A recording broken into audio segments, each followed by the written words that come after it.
Général Emballage, le métier du carton, l'art de l'emballage. Porté par Radio M, soutenu par Général Emballage, Doing DZ, l'émission de ceux qui entreprennent.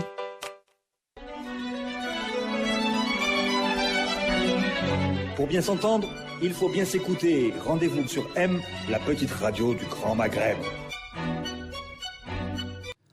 Amis auditeurs de Radio M, bonjour, aficionado de, j'allais dire Malana Saktin, à chaque fois de Salali, aficionado de Doing DZ.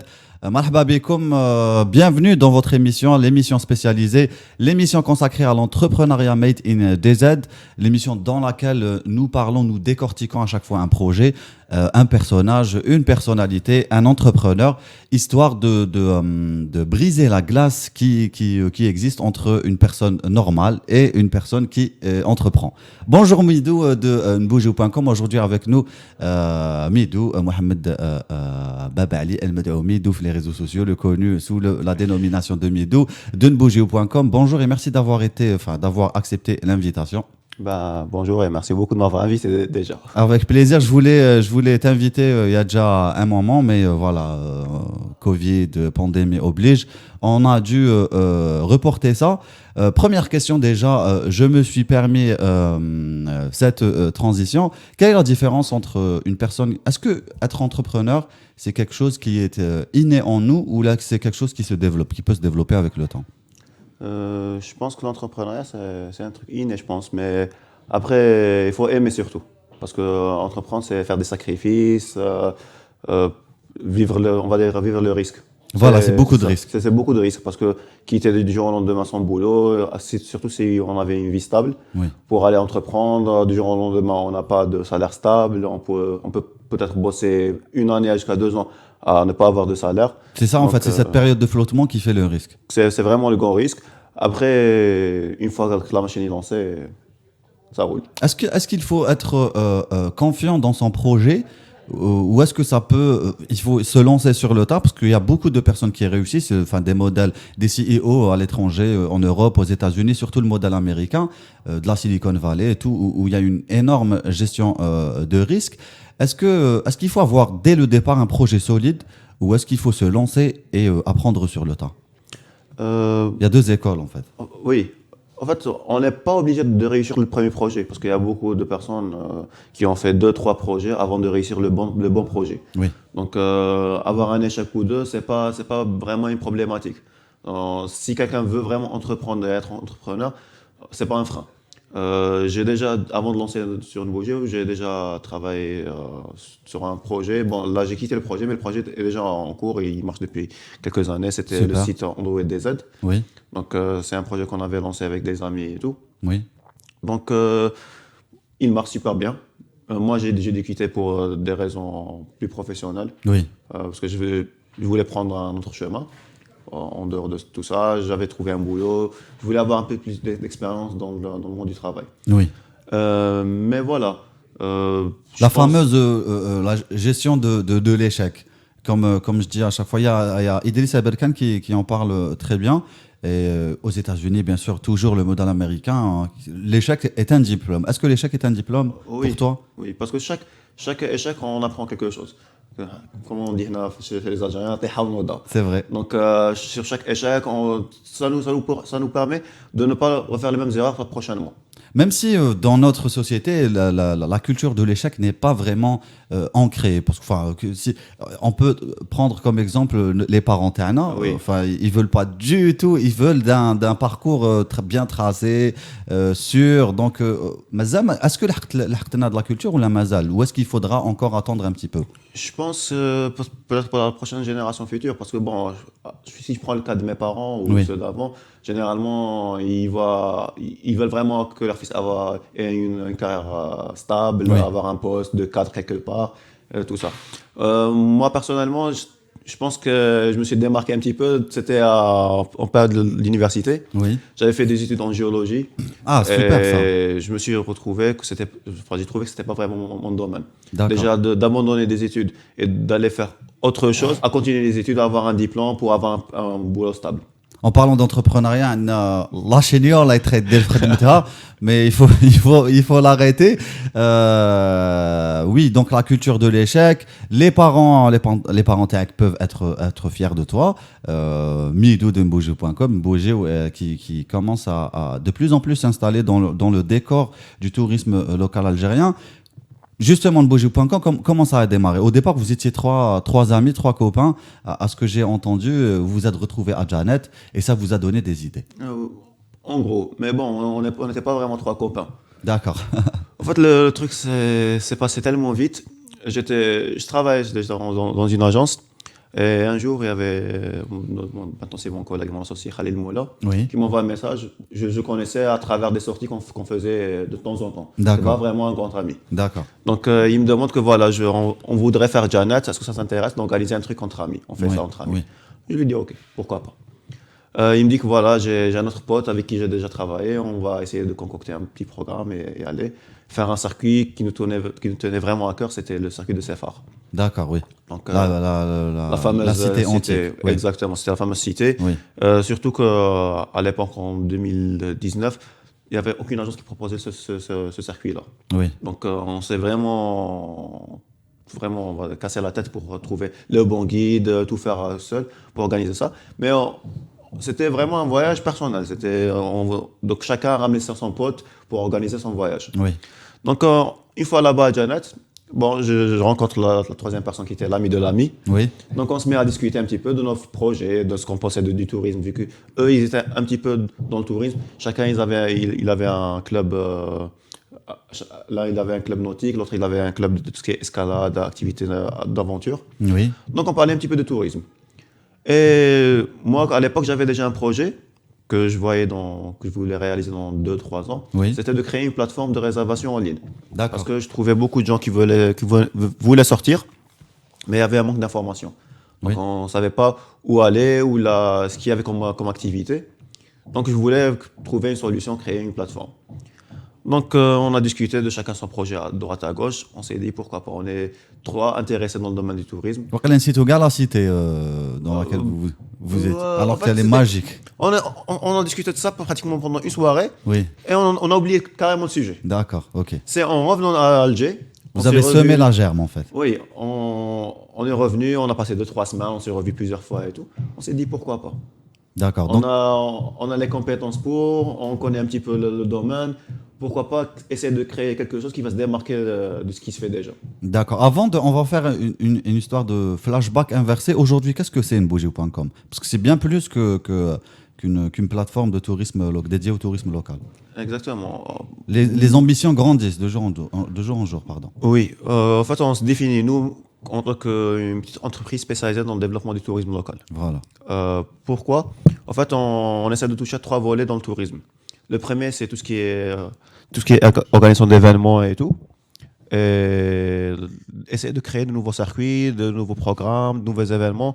Parce qu'on avait déjà l'habitude de faire des circuits basiques, standards, qu'on retrouve tous les jours, Tarit, Témimon, c'est toujours les mêmes circuits.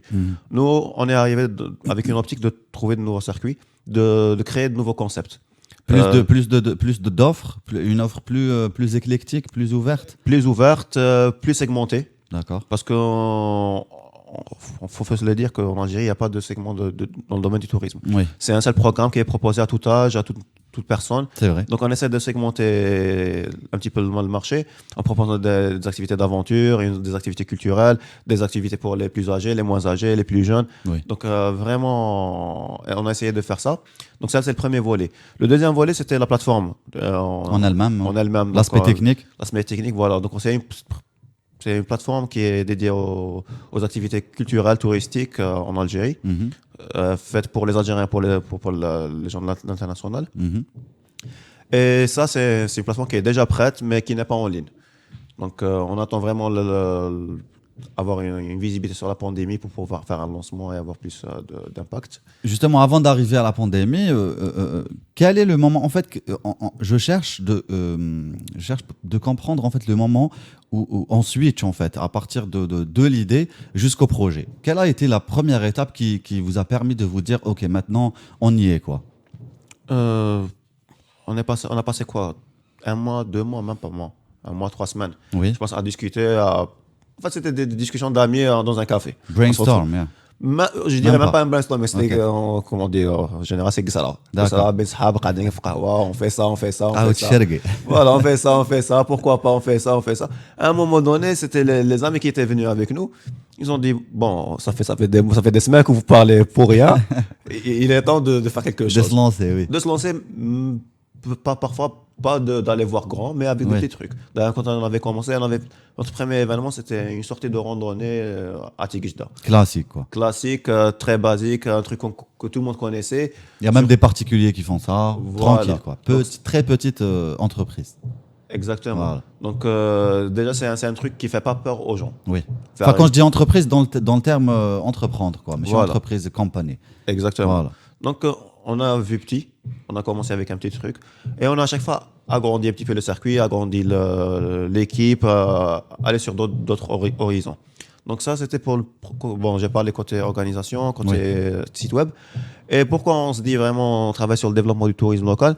En fait, c'est le troisième volet, c'est qu'on est en train d'aider des partenaires, tout acteur touristique qui veut se lancer dans le tourisme. Donc, s'il y a une maison d'hôtes, s'il y a un guide qui veut se lancer, qui voit il y a des lacunes, il n'arrive pas à vendre, il a un problème de marketing, il a un problème de communication, ce genre de problème-là, nous, on intervient. Vous faites quoi? De la sous-traitance? Ou la... Pas Comment? que. En fait, il y a des trucs qu'on peut gérer nous-mêmes. D'accord. Moi, je suis à la base digital manager.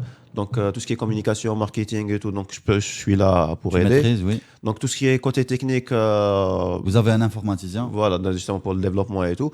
Tout ce qui est côté technique dans le sens sur terrain. Donc, comment encadrer des gens, comment gérer les groupes et tout. On a notre équipe qui est là. Après, il y a des trucs on va dire, plus développés, Abouti? pas qu'abouti, mais ça demande vraiment de l'expérience, beaucoup d'expérience. Là, on fait intervenir des professeurs des écoles de tourisme. Ah, là, tu parles à titre d'exemple d'histoire, peut-être? Pas que Là, là, l'histoire, parfois il y a d'accord. des trucs d'hôtellerie qui nous dépassent un petit peu. D'accord. C'est pas vraiment notre cœur de métier, donc on les met en contact avec des professeurs dans l'hôtellerie. D'accord. Donc eux, ils reviennent en deuxième position pour à vraiment donner de leur avis, donner de leur expérience, de parfois faire des formations carrément à ces gens-là. Oui.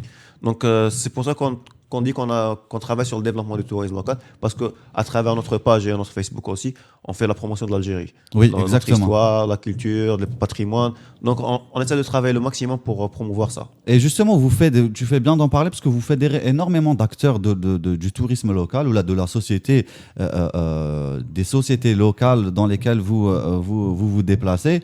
Vous avez plein de partenaires. Bon, Exactement. qu'une trentaine. Maintenant, c'est beaucoup plus, je pense. On sait même, enfin, est-ce que c'est possible même de comptabiliser ces partenaires? Parce que comme la restauration, l'hôtellerie, combien de partenaires vous avez aujourd'hui? Pour vous donner un chiffre exact, je peux pas On vous peut pas. donner. Je peux vous dire qu'on est présent sur 33 wilayas. D'accord. Pour pas vous dire, parce que c'est un petit programme tout simple. On va prendre l'exemple de Georgianet. Oui. Donc, si on met de côté tout ce qui est billets d'avion et tout, c'est déjà, on travaille avec les compagnies aériennes. Oui. Il y a sur place, il y a les guides, Oui. il y a les musiciens qui nous accompagnent tous les soirs. Oui. Donc, il y a les cuisiniers, il y a ceux qui font l'achat, qui s'occupent de l'achat sur place. Donc, parce que c'est un séjour qui se fait en bivouac. Donc, il faut prévoir les provisions et tout. Il y a il y a les chauffeurs.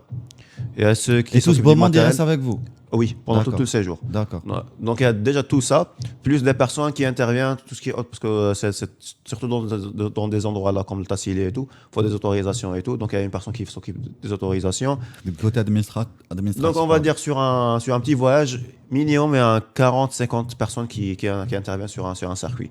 Au-delà des personnes, on va dire indirectement, donc la personne chez qui on fait nos achats, Oui. c'est un des trucs. Oui. Donc, chaque programme contribue non seulement au développement du tourisme local, mais l'économie locale de la région. Oui. Parce que ça fait apporter de l'argent pour cette région-là.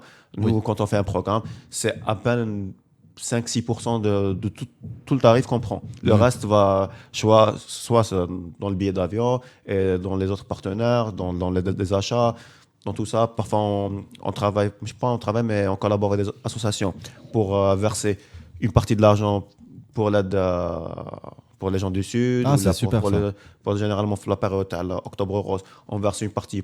L'année passée, on avait versé tous les bénéfices du mois d'octobre pour l'association dans le cancer du sein. Oui. sein. Ah, t'as comme ça. Donc voilà, donc on essaie d'un petit peu fidéliser les gens et inciter les gens à travailler. Et bien sûr, donner une bonne image de Nboujim.com qui est écolo jusqu'à maintenant. Exactement. Donc, on est très à cheval sur l'écologie déjà.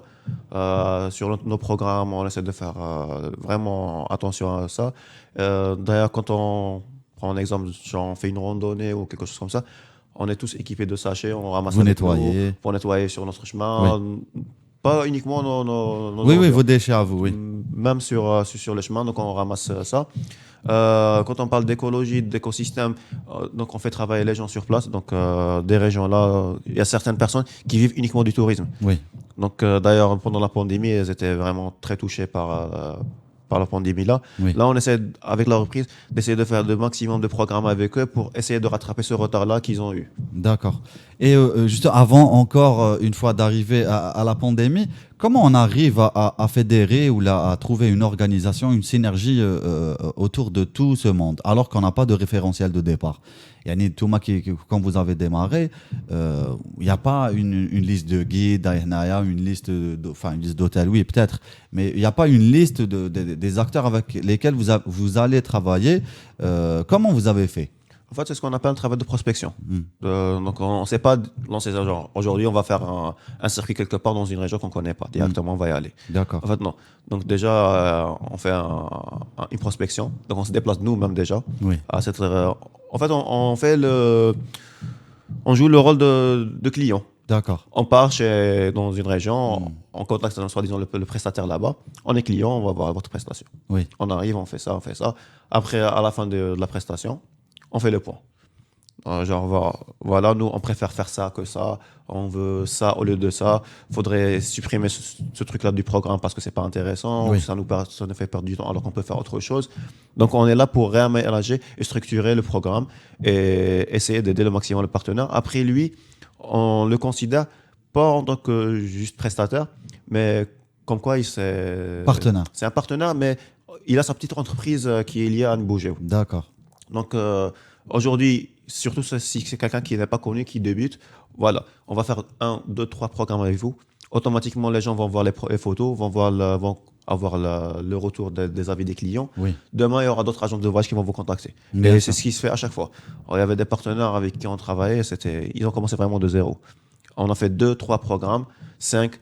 Après un moment, là, nous, on a presque du mal à avoir de la place avec lui, tellement il y a de la demande. Donc, vous lui permettez de se prendre lui-même au sérieux. Exactement. Au final.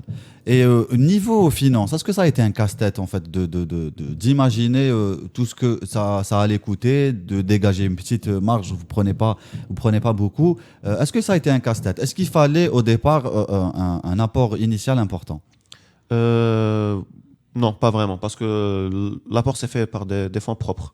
Donc, chacun de nous a travaillé déjà à côté. Oui. Donc, on va dire, quelqu'un qui a ramené 100 000 dinars, l'autre 120 000 dinars, 150 000 dinars. Quand on avait commencé vraiment, on avait à peine 50 000 dinars dans le compte. D'accord. Personnel, on s'est lancé, on a loué un bus. Après, avec la première sortie, on s'est fait un petit peu de bénéfices. Deuxième sortie, troisième sortie, ce qui nous a permis de faire une location pour avoir le registre commerce, pour payer les charges. Petit à petit, une évolution exponentielle. Encore là-bas, à ce moment-là, on n'avait aucune notion de tout ce qui était comptabilité, finance et tout. Donc, c'était vraiment fait au hasard. C'était qui Oui. De toute façon, on ne peut pas tout maîtriser avant le lancement. Exactement. C'est avec le temps qu'on commence à comprendre déjà comment ça marche, comment la comptabilité marche, les finances, les impôts, tout ça, c'est avec le temps. Les rouages du métier. Exactement, c'est avec le temps. Pandémie. La pandémie. Qu'est-ce qui s'est passé pour la pandémie? La pandémie, c'était le coup dur pour nous. Ça a sonné le glas? Oui, à un moment, oui. Déjà, c'est arrivé en mars. Déjà, on avait déjà prévu des programmes pour les vacances. Oui. On avait déjà payé des prestataires. On avait payé les billets d'avion. D'ailleurs, jusqu'à maintenant, notre agent est toujours bloqué chez Air Algérie. D'accord. Donc, c'est déjà... Il faut savoir qu'on avait 4-5 programmes, un billet qui coûte entre 15 000 dinars et 30 000 dinars sur un groupe de 20 personnes minimum. C'est donc un investissement. C'est un grand investissement qui est resté bloqué jusqu'à maintenant. Donc, après ça, il faut savoir qu'il y avait la fin de contrat de location, qu'on devait renouveler la location, qu'on a des charges à payer. Oui. On a quelqu'un qui travaille avec nous à payer son salaire. Donc, tout ça, c'est rentré en jeu. On a d'un coup, Oui. on n'était vraiment pas préparé. Qu'est-ce que vous vous êtes dit à ce moment-là?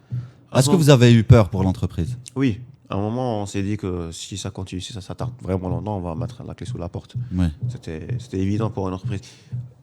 Quand la pandémie est arrivée, c'était notre première année. Donc, c'était vraiment. On n'était pas vraiment au top question financièrement. Jusqu'à maintenant, on ne l'est pas. Oui. Une année de travail, c'est rien du tout. Donc, on s'est dit, bon, c'est le moment, le premier mois, le deuxième mois, on s'est dit, bon, ça va tarder. Oui. Faut trouver des solutions. Quelles ont été les solutions trouvées?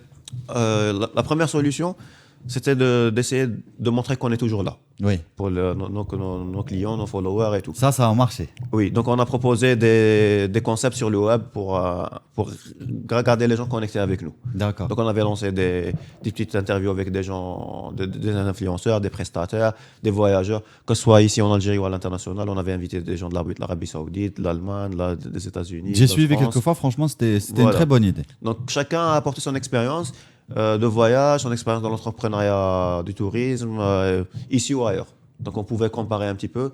Donc en même temps, ça faisait voyager un petit peu les gens. Oui, c'est vrai. Ensuite, on s'est mis sur les vidéos, donc proposer des histoires, des petites histoires de 1 minute 2 autour du patrimoine, de l'histoire algérienne, pour faire connaître aux gens et les faire voyager encore une fois. Oui. Et sur des publications, bien sûr, des photos, parfois proposer des jeux concours, garder un petit peu le contact avec les gens. Et c'est devenu de plus en plus actif dans notre groupe Facebook. Pas vraiment la page, mais le groupe Facebook. On a créé une communauté. Oui. On est à presque 30 000 personnes. Ouais, barak. Limite, c'est notre petite famille. Oui.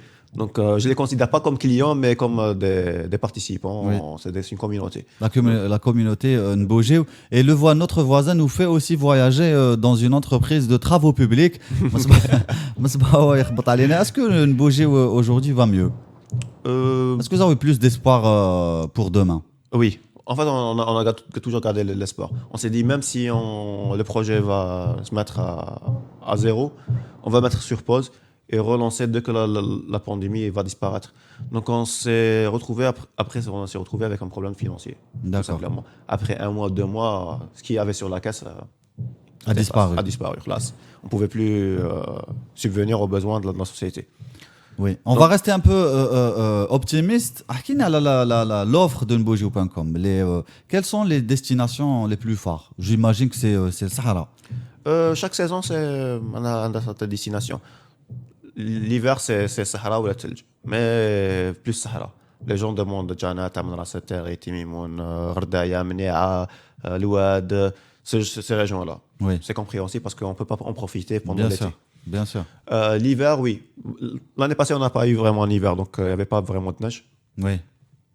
Donc c'était bof, on va dire, Oui. pour la montagne. Mais on avait des randonnées. Donc les gens profitaient, surtout si on ne pouvait pas se permettre d'avoir un vacances, un congé. Donc on pouvait au moins s'échapper pendant un temps d'un week-end. Oui. Partir quelque part à Tissemsil, partir à Blida, partir à Tipaza, à Tennis, passer une journée ou deux et revenir. Donc c'était déjà une coupure pour les gens, surtout vu le contexte de l'année passée et tout. C'était pas évident pour tout le monde. Donc c'était ça pendant la période d'hiver. Pour la période de printemps, il y avait l'arrivée de l'été, donc là, c'était moins le sud. Oui. Et on commençait à vraiment profiter de la montagne. Donc il faisait bon, on pouvait sortir, les journées s'allongeaient, donc on pouvait partir la journée et revenir le soir. Oui. Et quels sont les sites montagneux les Traholéham Bzaf? Tikjda, bien sûr. Déjà, la région de Bouira, il y a pas mal de montagnes. Les gens connaissent Tikjda, mais il y a pas mal de trucs à visiter là-bas. Oui. Quand on dit Blida, généralement, les gens pensent à Cheléa. Oui. Alors que non, Cheléa, l'Atlas blidéen, il est énorme. Il y a deux côtés de Bougara. Ça commence Cheléa, ça se termine à Mdia, pratiquement. Oui. Oui. C'est vraiment, il y a beaucoup de circuits. Si on commence à les comptabiliser, il y a une vingtaine, trentaine de circuits là-bas. Oui. Ils sont tous différents. Donc à Tipaza, la même chose. Donc on est à côté du Tipaza, on est à côté de Chenois. Déjà, sur la région, les environs d'Alger, on a une centaine de circuits facilement à faire. Oui. Donc si on fait chaque semaine un circuit, ça prendra plus d'une année pour faire tous les circuits. C'est vrai. Est-ce que vous avez aujourd'hui une visibilité par rapport aux sorties de demain, aux sorties de la crise pandémique? Est-ce qu'on a une visibilité aujourd'hui? Oui et non. Oui et non. Nous, on dépend vraiment De la reprise? pas de la reprise, mais des indications de l'État. Oui. Parce qu'il y a une ouverture, puis refermeture, Oui. ouverture, refermeture.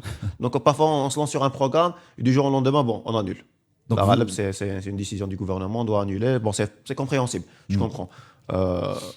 Toutes les décisions prises pendant la pandémie, l'arrêt d'ailleurs, le jour où ils ont annoncé qu'il y avait le premier cas en Algérie, on avait décidé d'arrêter les activités bien avant l'annonce du gouvernement. D'accord. Le fameux italien, là. Exactement. Donc, la fermeture, je pense, Les Algériens. c'était prévu, je pense, le 18 mars. On avait annoncé la fermeture pour nous, c'était le 15 mars. On a 3-4 jours avant l'annonce officielle, on avait décidé d'arrêter les activités. On avait fait un communiqué. Oui. C'était pas parce que on avait peur de la pandémie ou quelque chose comme ça. C'est surtout, on avait peur parce qu'on avait des séjours au sud de transmettre la maladie C'était par responsabilité. aux gens du sud. Parce qu'on sait que là-bas, il n'y a pas vraiment de structure spécialisée dans la santé hospitalière. Donc, on avait surtout peur pour eux. On avait des circuits sur Janat, Tam et Ardaya. Oui. Bon, Ardaya, ça va, c'est plus ou moins entre les deux. Donc, c'est la porte du sud. Oui. Mais pour des gens à Janat, à Ilizi, où l'hôpital le plus proche est à 300 km, Oui. faire ramener une pandémie là-bas, c'était pas évident pour la région et c'était pas très responsable de notre part. Et responsable, vous l'êtes et j'espère que vous allez rester dans notre décor à tous parce qu'une bougie, moi franchement j'aime beaucoup. Même l'image تاعكم خدمتوها مليح. Il y a justement une responsabilité qui se dégage de votre image à vous. Vous avez l'ambition d'être présent aussi dans le Maghreb et pourquoi pas à terme, Inch'Allah, en Afrique. Est-ce que c'est toujours d'actualité au vu toujours. de la pandémie? Toujours. En fait, nos objectifs sont toujours les mêmes. D'accord. Peu importe les facteurs extérieurs. Oui. Financiers ou autres, un jour, du jour au lendemain, ça peut remarcher, se relancer. Il y a la disparition de la pandémie ou carrément vivre avec. Donc nos objectifs sont toujours présents. D'ailleurs, là, on est en train d'être en contact avec des partenaires à l'extérieur du pays. Donc on est avec un partenaire, il y a 2-3 jours, on avait une réunion avec des Tunisiens pour faire ramener des Tunisiens en Algérie, pour exporter un petit peu le produit Algérie. Le produit Algérie, même le concept, parce que ne pas travailler directement avec des hôtels et tout, mais travailler avec des auberges, des résidences, des petits acteurs touristiques, c'est vraiment la vision de Bouger. C'est un tourisme solidaire et durable. Oui. Donc, parce que c'est connu, la Tunisie, c'est un tourisme de masse. Oui. Et là, ils sont dans une politique de faire un tourisme de premium, d'aller dans le tourisme durable, écologique. Donc, on s'est dit, pourquoi pas proposer notre expérience, déjà, vu qu'on a eu 2 ans d'expérience dans le domaine. C'est un terrain vierge. Peut-être exporter, avoir un partenaire là-bas, l'aider pour avoir... eux, ils ont une base en Algérie, nous, on a une base en Tunisie. Oui. On a un partenaire en France qui est Maghreb Expérience. Et là-bas, on va essayer, Inch'Allah, de faire des programmes ensemble. Eux, ils sont arrivés avec une nouvelle vision du tourisme aussi, c'est des expériences. Oui. De faire on va dire un petit circuit avec un artiste, avec un influenceur, c'est des expériences à vivre. Oui. Donc c'est un truc qu'on va développer avec ici en Algérie. C'est leur idée à eux. Nous, on est leur partenaire ici. Et c'est notre partenaire en France. Donc eux, ils vont nous ramener des gens, nous, on va leur ramener des gens. C'est vice-versa. Win-win, quoi. Win-win situation. Et peut-être que ça, au final, ça sera un mal pour un bien, comme on dit, parce qu'il risquerait d'y avoir un boom de consommation. Après, parce qu'on a été tellement en manque de sortie. En manque de sortie, que peut-être votre secteur connaîtrait un boom. Oui. Déjà, dès ils ont annoncé la petite ouverture des aéroports Dans et les tout, commandes. on a eu, on va dire, une quinzaine, une trentaine par jour de gens. C'est quoi le programme au sud? C'est quoi le programme pour les réveillons? C'est quoi le programme pour janvier? Donc, les gens sont vraiment friands ils sont vraiment on va dire, assoiffés de voyage en ce moment. Et je le suis aussi, on l'est tous. J'espère que Nbougé reprendra. J'espère Inch'Allah. que tous on reprendra nos vies. On arrive au terme de cette belle émission. Est-ce que tu as un dernier mot à dire à nos amis téléspectateurs aficionados de Doing des Aides? Je vais y arriver. Aux entrepreneurs peut-être en herbe qui ont peur de se lancer, surtout en ce moment. J'ai deux messages. Le premier, c'est pour les entrepreneurs. Le deuxième, c'est pour le grand public. D'accord. Le premier, pour les entrepreneurs, faut se lancer. Faut pas avoir peur, surtout si on est jeune. Si on n'a pas beaucoup de responsabilités, si on est aussi célibataire, on n'a pas d'enfants, on n'a pas de grandes responsabilités et engagements. Oui.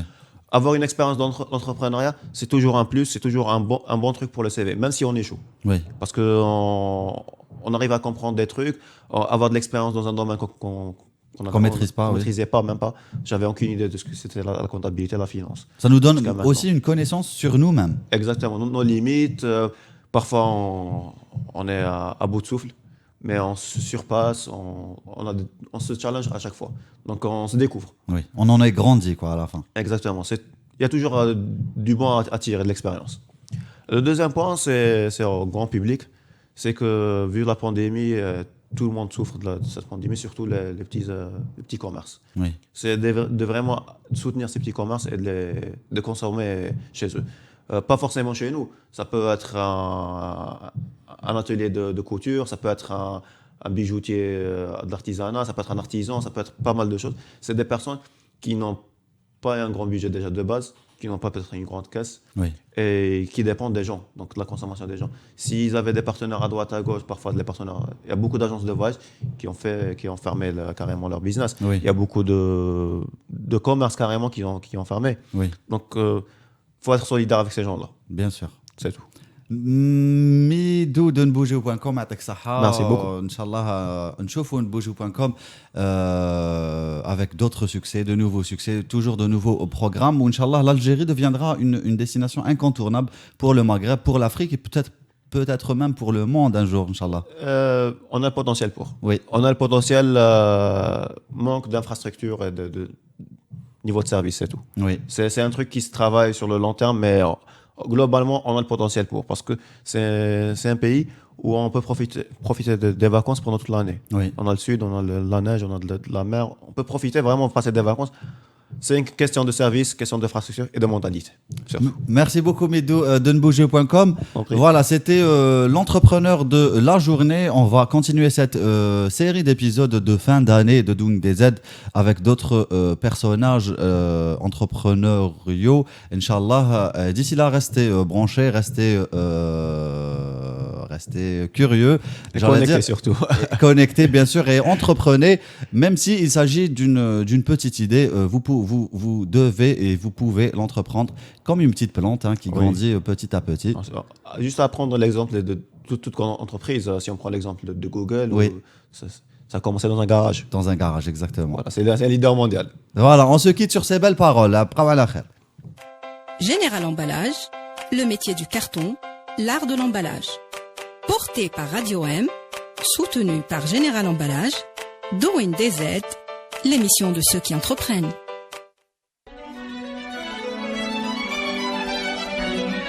Pour bien s'entendre, il faut bien s'écouter. Rendez-vous sur M, la petite radio du Grand Maghreb.